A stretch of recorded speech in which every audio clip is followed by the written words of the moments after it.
Stuart A. Hessney has worked in publishing as a reporter and editor for 45 years. He is a lifelong toy soldier collector. This American started lending a hand with copy editing at the UK-based Toy Soldier and Model Figure magazine in the early 2000s, before picking up the reins as its editor in 2003. After the magazine was purchased by its UK competitor, Guideline Publications, in 2021, Stuart became the editor of its Toy Soldier Collector and Historical Figures magazine.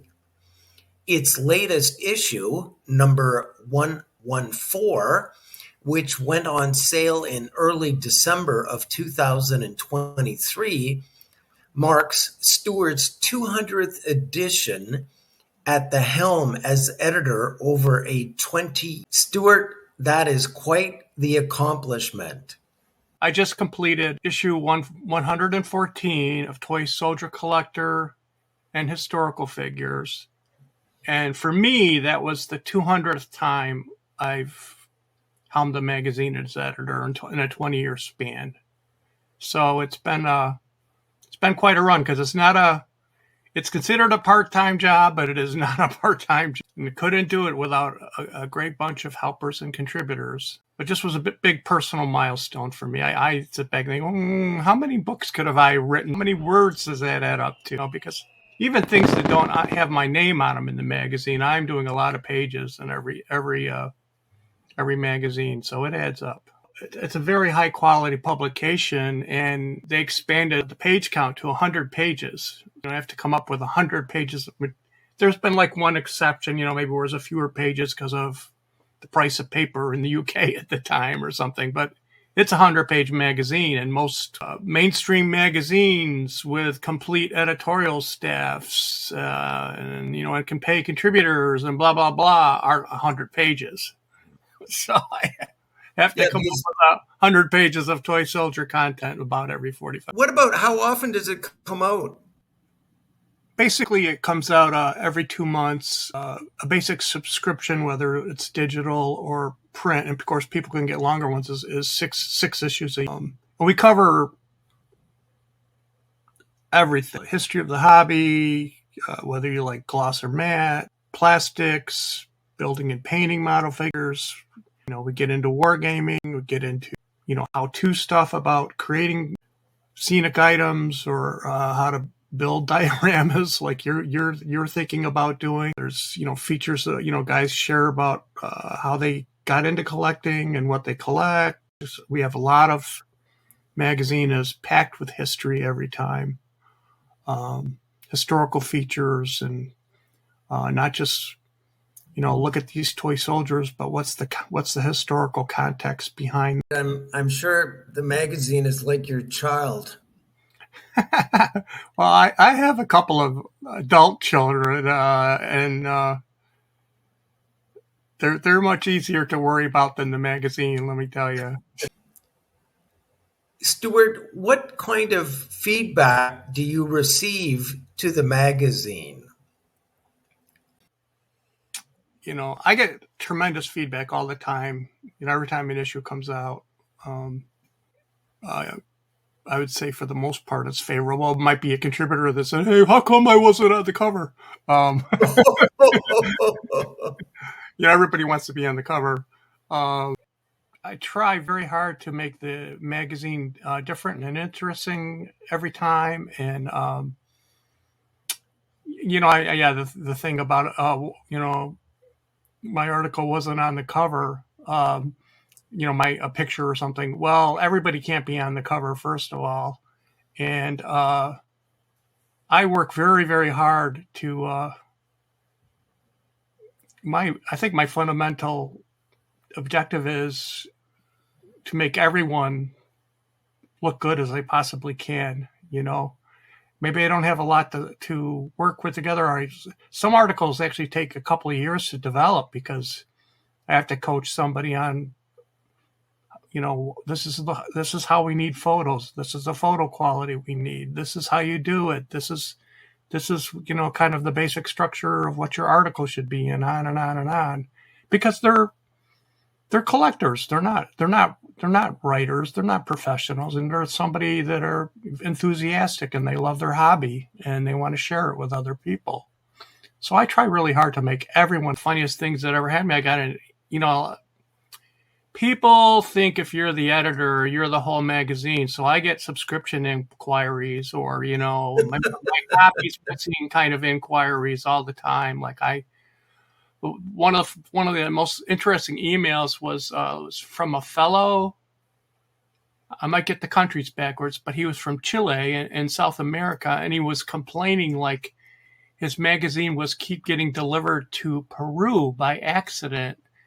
And I was, of course, this is just an inquiry I'm passing on to the office, but I'm like, how do you even know this is happening if it's getting sent to the wrong country? Like, how do you know this? Yep. So, and Stuart, that's your fault. But very favorite, and they look forward to it, and everybody.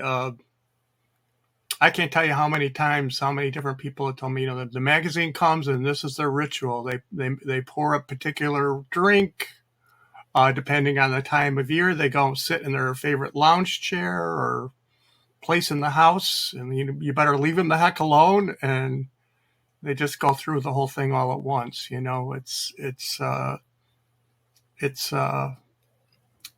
of people's lives that they get enjoyment from. Now, can I ask you what the circulation is for the magazine, or is that proprietary information? They can shoot me later. It goes all over the world. You can get a print subscription. There's digital subscriptions. The vast majority of people want a print copy they can hold in their hand, because people, collect and stash away the magazine just like they collect their toy soldiers or whatever their specific interest is in the hobby. My understanding is it's way over 7,000, which is a big number for it goes all over the globe. All the English-speaking countries, the Spain, Italy, Germany, you name it. It's sold to newsagents in the UK. In the US, you can find it. What border stores stock on their shelves is up to the local manager, but it's available in Borders. We have two of them within 40 miles of my home, and they both stock it. In fact, one of my grandchildren's trick to get me to go to Borders, because they want to see the books and toys, is to say, hey, let's go see if your magazine's on the shelf. They're 9 and 7, and they're pretty diabolical. Geographically, the closest fellow collector I know of lives about 90 miles away. But the magazine shows up on the shelves in 2 Barnes & Noble stores within 40, 45 miles of my home. And once in a while I'll go. I can remember one time going and there was only like one on that. I've never figured out, I send a magazine to press. When does it maybe show up on the shelves in the bookstores? I've never figured out that timing. So it's a crapshoot. But I've gone and there's like 20 copies on the shelf. So I figure it must have just landed. Then I go back a week or two later, and maybe there's none or one left. Okay, and this is in my home area. I'm like, who are these people that are buying magazines? You'll have to do a stakeout. Yeah, the stakeout's the only way to do it, because I believe it's also,